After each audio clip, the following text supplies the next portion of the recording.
중부지방을 중심으로 한 호우가 오늘도 이어졌습니다. 안타깝게도 인명피해, 또 재산피해 소식 역시 있었는데요. 저희 연합뉴스TV가 현장에서 담은 영상, 또 시청자 제보 영상을 통해서 피해 상황 살펴보겠습니다. 성승환 기자 나와 있습니다. 어서 오십시오. 네, 성 기자, 연일 피해 소식이 들려오고 있습니다. 어제와 비교해서 오늘은 좀 상황이 어떻습니까? 네, 지금 TV를 보고 계시는 시청자 여러분들 가운데 상당수는 오늘 하루 종일 비가 내렸다라기보다는 아마도 날씨가 좀 변덕스럽다 이렇게 표현을 하는 것이 조금 더 공감이 되실 것 같습니다. 아무래도 오늘 비는 강원도 화천 그리고 또 철원 그리고 경기 북부 지역에 좀 집중이 됐기 때문인데요. 네. 이런 점에서 봤을 때 오늘 피해는 사실 어제와는 조금 다른 모습이다라고 좀 말씀을 드릴 수가 있을 것 같습니다. 일단 오늘 호우 현장의 모습 영상으로 함께 보시죠. 네. 지금 보시는 곳이 일단은 쌍용 지하차도라고 천안입니다. 이번 호우 동안 가장 좀 피해가 많았죠. 지금 트렁크도 열려 있고 네. 안에 차가 잠겨 있는 모습인데 사실 이 정도 모습이라고 한다면은 지금 차가 물 위에 떠 있는 것으로 좀 추정을 할 수 있을 것 같고요. 네. 사람이 들어간다고 한다면 허리 이상 정도까지는 비가 올 것으로 보입니다. 사실 지난달 23일에 부산에서 지하차도에서 또 저런 폭우로 인해서 사실 인명 피해가 3명이 있었기 때문에 네, 저런 때는 상당히 이제 무리해서 지나가려고 하시지 말고 네. 가급적이면 최대한 좀 기다리면서 좀 대피를 하시는 것이 더 좋다라는 말씀을 좀 드리고 싶습니다. 네. 자, 다음 알겠습니다. 영상도 한번 보실까요? 이곳 역시도 천안입니다. 지금 보시면 차가 오른쪽 트럭의 오른쪽 앞바퀴가 완전히 땅에 지금 박혀 있죠. 이게 일종의 포트홀인데 네. 상당히 일반적인 포트홀보다 상당히 큽니다. 이게 아무래도 비가 많이 오다 보니까 아스팔트 아래에 있는 흙이 씻겨가면서 좀 더 깊이 파였다라고 볼 수가 있는데 지금 화물차의 모습을 보면은 그렇게 크게 찌그러졌다거나 그런 모습은 보이지가 않아요. 그러네요. 이런 점에서 본다면은 이제 비가 내리고 있었고 또 아무래도 시내다 보니까 조금은 저속으로 달리지 않았나 이렇게 좀 조심스럽게 추정을 해볼 수가 있을 것 같은데 네. 사실 문제는 저런 포트홀이 언제 어디서 나타날지 특히나 비가 올 때는 시야가 잘 안 보이잖아요. 그럴 때는 상당히 크게 위협이 될 수 있기 때문에 자칫 큰 사고로 번질 수 있는 아찔한 순간이었다. 이렇게 좀 말씀드릴 수가 있습니다. 그러니까 비가 올 때는 항상 안전운전을 하시는 것이 좋을 것 같다라는 말씀을 좀 드리고 싶고요. 네. 그리고 이제 또 다음 영상도 한번 살펴보시죠. 네, 여기는 어딘가요? 네, 이것은 바로 경기도 가평인데요. 지금 보시면 산사태가 났 것처럼 보이실 텐데 옹벽이 무너진 겁니다. 옹벽이 무너지면서 돌더미, 좀 흙더미들이 완전히 떨어졌고 지금 이 모습은 지금 하천 위로 지금 줄이 막 늘어져 있죠. 이게 네, 전깃줄이 이렇게. 전신주가 쓰러지면서 이제 전기선 그리고 또 전화선 이런 것들이 좀 닿아 있는데 사실 전기라는 것이 물과 닿을 때 상당히 위험하기 때문에 이 역시도 복구 작업에서 상당히 주의를 기울였어야 되는 그런 상황이라고 보입니다. 지금 네. 복구 작업이 한참 진행이 되고 있는 모습인데 지금 이렇게 지금 난간까지도 그러니까 차량 난간이죠. 난간이 이렇게 완전히 구부러진 모습도 볼 수가 있고 네. 기울어진 모습, 거의 부러졌죠. 네, 전봇대도 거의 맞습니다. 부러졌네요. 전신주 안에 사실 철심들이 굉장히 두껍게 들어가 있는데 저 정도로 휘었다는 것, 그만큼 바람과 비가 셌다라는 말씀을 드릴 수가 있습니다. 사실 이번 집중호우 같은 경우에 저희가 일반적으로 태풍의 경우에는 강한 비와 함께 강한 바람이 동반이 되기 때문에 네. 저런 피해들을 사실상 저희가 자주는 아닙니다만 그래도 접할 수가 있는데 이렇게 장마철에 이런 피해가 났다라는 것은 조금 이례적이다라고도 말씀을 드릴 수가 있을 것 같습니다. 네. 지금 또 모습을 보면 사실 이것도 지금 하늘에서 찍은 모습이거든요. 네. 이 모습을 본다고 하면 지금 보이실 겁니다. 오른쪽 위로 보면 무너진 곳 보이고 네, 오른쪽에 바로 보이고 있네요. 오른쪽 언덕 위에 집들이 보이는데 저기가 펜션이라고 해요. 그러다 보니까 얼마 떨어지지 않은 곳에서부터 무너져 내렸다는 점에서 이곳 역시도 굉장히 큰 인명피해가 날 수 있었다. 그런 곳이었다라는 점, 그러면 참으로 천만 다행이다라는 말씀을 좀 드리고 싶고요. 네, 다행히 인명피해는 없었군요. 네, 인명피해는 없었던 것으로 그렇게 알려지고 있습니다. 그래서 좀 다행이다라는 말씀을 좀 드리고 싶고, 네, 이곳은 어디입니까? 경기도 이천입니다. 마찬가지로 네. 경기도에서도 굉장히 비가 많이 왔기 때문에 지금 이곳을 보면은 비가 계속 내리고 있고 장대비 속에서도 구조 작업을 하고 있는데 이게 네. 지금 주택가거든요. 아. 주택가인데 물론 이제 저희 쌓여 있는 지금 이거 거의 폐허라고 해도 과언이 아닐 정도인데 네.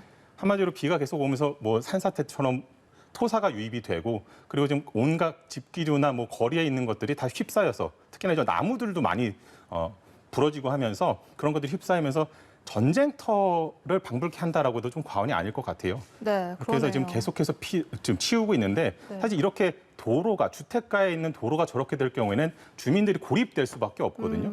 그러면서 본다고 하면 이렇게 구조대원들이 또 그리고 경찰력들이 동원이 돼서 구조 작업에 안간힘을 쓰고 있는 거, 비를 맞으면서 하고 있는 거거든요. 네, 사실 그럼- 요즘 복구 작업에 더 힘든 이유가 계속해서 비가 내리고 있어서 복구 맞습니다. 작업이 더 힘들다고 맞습니다. 들었거든요. 저희 특히나 이곳 같은 경우도 지금 창고로 보이는데 지금 완전히 내려앉았죠. 네. 완전히 지금 휘어져서 내려 슬레이트처럼 보이는데 저희 이제 그러네요. 깨져서 무너진 모습도 보이고 안에는 뭐 한마디로 그냥 뭐 난장판이 됐다라고 해도 과언이 아닐 것 같습니다.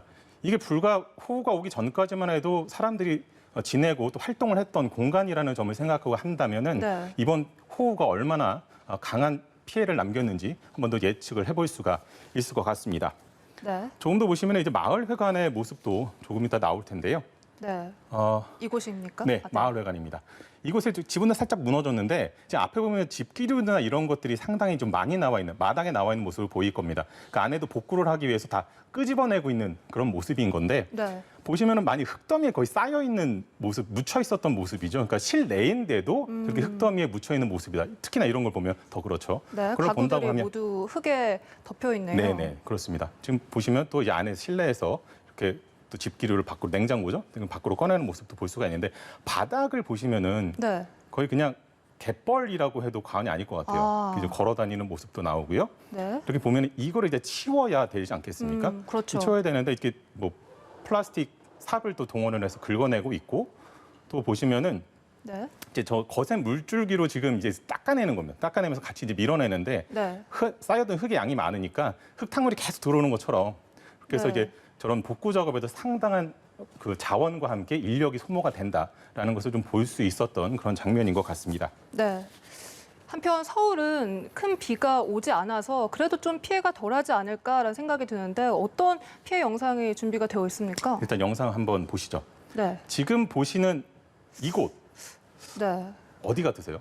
마치 강 같은데 어딘가요? 이게 지금 하천입니다. 근데 지금 나오고 있죠. 기능시험 교양장이라고 네. 나오는데 지금 이게 지금 이쪽에는 약간은 물이 좀 빠진 상태예요. 네. 그러니까 한마디로 보면은 이게 지금 어디가 하천이고 탄천인데 어디가 하천이고 어디가 기능시험장인지가 구분이 명확하게 좀 되지가 않습니다. 그러니까 좀 세워져 있는 저런 어떤 기둥들이라든지 아니면은 저 보면은 네. 그 물 중간에 이렇게 뭐 도로 표지판 같은 것들이 써 있어요. 그런 네. 모습들을 보면서 기능시험장이구나라고 좀 추정을 할 수 있는 부분들이 지금 보시면 네, 이게 좀 거의 구분이 안 물에 가요. 아래쪽이 잠겼네요. 지금 기능시험장에 사람들 다니는 곳인데 네. 거의 구분이 지금 안 갈 정도로 그렇게 물에 잠겨 있고 그리고 또 그 주변에 탄천 주변으로 있는 저 나무들 역시도 상당히 많이 잠겨 있는 모습들 좀 확인을 할 수가 있습니다. 네. 그만큼 사실 호우가 나면서 강 하천의 수위가 올라간 건데 이 모습들을 본다고 하면 하천 수위가 상당히 많이 올라갔다는 것을 조금은 짐작을 해볼 수가 있을 것 같습니다. 네. 다음 영상도 볼까요? 네, 이거는 소중한 시청자 제보 영상인데요. 지금 무너지고 있죠. 저 모습이 나오는데 이게 그 경기 용인시청 부근에 있는 공사장이라고 해요. 근데 네. 이 부분에서 이제 아무래도 지금 계속 비 때문에 물이 씻겨 내려가면서 흙이 같이 내려가고 그걸 위해서 지금 공사를 위해서 막아놨던 그 나무 벽이 무너지고 있는 모습을 보고 계십니다. 네. 사실 이게 공사 현장이기 때문에 지금 저것을 제보를 해주신 시청자 역시도 공사장 근로자분이시라고 하거든요. 만약에 저때 작업을 하고 있었고 저 밑에 사람이 있었다고 한다면은 상당한 인명피해로 이어질 수 있었다. 그러니까 네. 운전도 마찬가지지만 공사 현장도 그렇고 우리 생활 곳곳에는 안전이 항상 최우선이다라는 것을 또 보여주는 그런 얘기인 것 같습니다. 또 네. 이 부분 역시도 시청자 제보 영상인데요.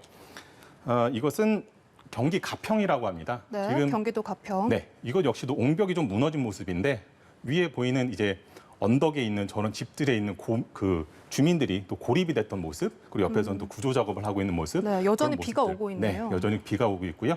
그런 모습들을 사실 저렇게 비가 올 때 구조 작업을 한다라는 것이 상당히 구조의 애로사항이 될 수가 있는데 정말 지금 이 시간에도 구조 활동을 하고 또 복구 작업을 하고 있는 또 자원봉사자분들 그리고 공무원분들 정말 수고 많이 하신다는 말씀을 좀 드리고 싶습니다. 네. 그렇다면 이제부터는 실질적인 피해 상황들, 비가 그친 지역을 중심으로 피해가 드러난 상황을 좀 알아볼까요? 그렇습니다. 저희들이 흔히 이제 태풍을 취재하러 갔을 때 많이들 하는 것이 태풍이 이제 올 때, 그리고 태풍이 지나갈 때, 그리고 태풍이 지나간 이후에 대해서 이제 저희들이 보도를 해드리고 현장을 보여드리곤 하는데 네. 지금 비는 줄기는 많이 가늘어졌습니다만 정말 처참하다고 할 수 있을 것 같아요. 네, 처참하네요. 네. 흔히들 저희가 그 기자들이 방송 기자들이 리포트를 할 때 태풍이 핥히고 왔다 이렇게 표현을 하는데 이건 그 집중호우가 핥히고 간 그런 물폭탄이 핥히고 간 그런 현장이라고 좀 말씀을 드릴 수가 있을 것 같고요. 네. 지금 이 공사 중장비 역시도 마찬가지로 지금 쓰기가 어려울 정도로 저렇게 된 상태라는 점. 네. 여기도 다 사람들이 살고 있었고 쓰고 있었던 곳이기 때문에 이분들이 다시 돌아갔을 때 막막할 것 같다라는 그런 네. 것은 저희가 짐작이 가능할 것 같고요. 네, 이렇게 태풍이 핥히고 간 지역의 모습 영상으로 이렇게 보니까 네. 더 심각하다는 맞습니다. 걸 알 수가 지금 있습니다. 저기 다 집 옆입니다. 여기가 그 경기도 안성시인데 지금 이런 모습을 보이고 있고 또 네. 또 또 자원봉사자분들께서 한창 열심히 또 도로를 정비하고 계신 모습들 볼 수가 있습니다. 네. 그러니까 이런 작업들이 앞으로 한동안 이어져야 될 것 같고 또 특히나 이제 오늘 밤부터 해서 다시 또 비가 온다고 하기 때문에 그런 부분에 있어서는 또 많이 지금 집이 넘어져 있잖아요. 네. 이 정도면은 큰 물이 쓸고 가면서 저건 바람보다도 큰 물이 쓸고 가면서 저 집을 살짝 들어서 이제 기울어진 거다 이렇게 좀 볼 수가 있을 것 같거든요. 네. 그런 부분에서 본다면은 이번 호우가 정말 만만치 않았다라고 표현을 해도 될 것 같습니다. 네. 이제 지금까지의 그렇다면 전체적인 피해 상황은 좀 어떻습니까? 일단은 오전 10시 30분을 기준으로 해서 집계가 된 걸로는요. 집중호우를 통해서 지난 나흘 동안에 13분이 안타깝게도 목숨을 잃었고 또 13명이 실종이 됐습니다. 그리고 부상자는 7개로 집계가 된 상황이고요. 그 농경지는 5,751헥타르가 침수 또는 매몰이 됐다고 하고요. 이재민만 해도 1,000명이 조금 넘는다고 합니다. 지역별로는 충북이 500여 명으로 가장 많고 경기가 400명에 육박하고 강원이 70명 그리고 서울이 9명 등이라고 합니다. 그러니까 이재민들 같은 경우는 한순간에 집을 잃었기 때문에 그분들이 어디서 생활을 해야 되나라는 것이 상당히 막막할 텐데 이분들은 지금 귀가를 하신 분들도 있고 일부는 친인척의 집 아니면 체육관 아니면 또 경로당이나 마을회관 등에 임시 거처를 마련을 해서 생활을 하고 계신다고 합니다. 그리고 시설물 피해는 3천여 건에 육박을 하는데 50%가량이 지금 응급 복구가 이루어진 상태라고 합니다. 네. 지금 사실 정부에서도 지금 이 시점을 이번 장마의 마지막 고비다라고 정세균 국무총리가 얘기를 하면서 네. 공무원들에게 지치고 힘들겠지만 조금만 더 힘내달라 이렇게 당부를 했거든요. 아무래도 우리 국민들 역시도 가장 좀 안전에 유의를 하면서 비 피해, 큰 피해, 더 이상의 인명 피해 없이 또 재산 피해도 중요하겠습니다만 가장 중요한 게 인명 피해겠죠. 인명 피해 없이 안전에 주의하면서 또 저희 방송에서 말씀드리고 있는 그런 기상 상황들을 잘 참고하셔서 무사히 이번 호우가 잘 지나갈 수 있도록 했으면 좋겠습니다. 네, 알겠습니다. 피해 상황 성승환 기자와 함께 짚어봤습니다. 고맙습니다.